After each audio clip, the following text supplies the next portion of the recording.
So, what if a math lesson could teach you something more than just numbers? Today, we're going to look at an educational philosophy where real knowledge isn't just about what's in your head, but how you actually live your life. It's this idea that links practical skills with a really distinct moral and spiritual framework, all aiming for one thing: peace. And it all kicks off right here. This single verse from Romans, it's the foundation for everything we're about to unpack. It sets up this fundamental choice, right? A mindset that leads to destruction versus one that leads to life and peace. Let's just keep that core idea in our back pocket as we go. So, what's the problem that this whole approach is trying to solve? Well, according to the source material, we're facing a pretty big crisis. But it's not a lack of information, we have plenty of that. It's a crisis of knowledge that's become completely disconnected from wisdom. This philosophy basically breaks down education into two totally different paths. On one side, you've got an education that can make you clever, for sure, but without a moral anchor, it's seen as just leading to bad choices. But on the other side, the goal is an education that actually builds wisdom and integrity, which is believed to create a much more peaceful life and society. At the very heart of this argument is the belief that a lot of our problems today come from this exact disconnect.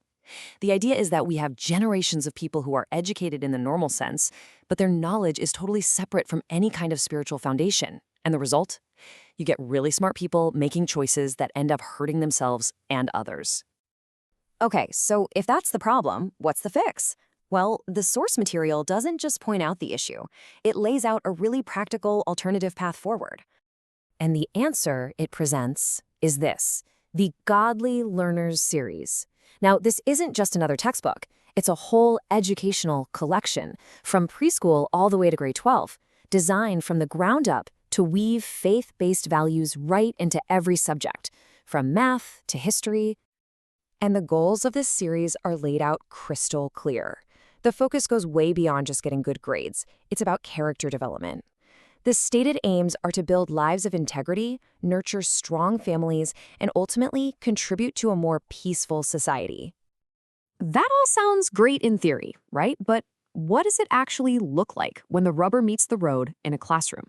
Let's get practical and dive into a real-world example, a grade 6 math lesson on a topic we can all relate to: money.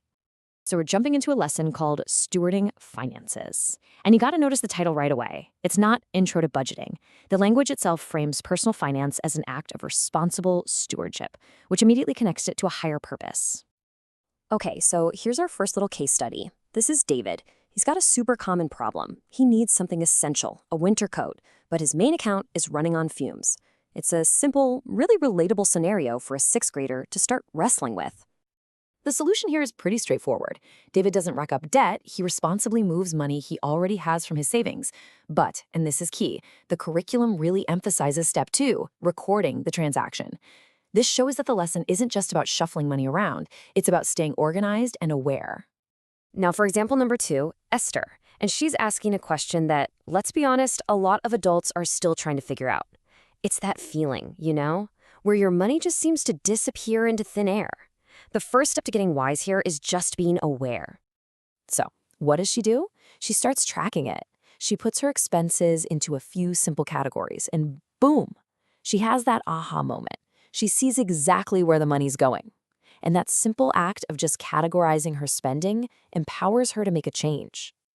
Okay, the third scenario tackles something we're all probably guilty of: financial waste. Moses looks at his bank statement, another great habit the lesson encourages, and he asks this killer question. He's basically hunting for those little automatic payments, those forgotten subscriptions that just bleed you dry over time. And the results? It's immediate. Just by canceling a couple of streaming services he wasn't even watching, Moses frees up $20 a month. The lesson uses this to show how tiny, conscious decisions can have a real, tangible impact on your financial well-being. And this right here? This is the tool that brings it all home. A simple little tracker.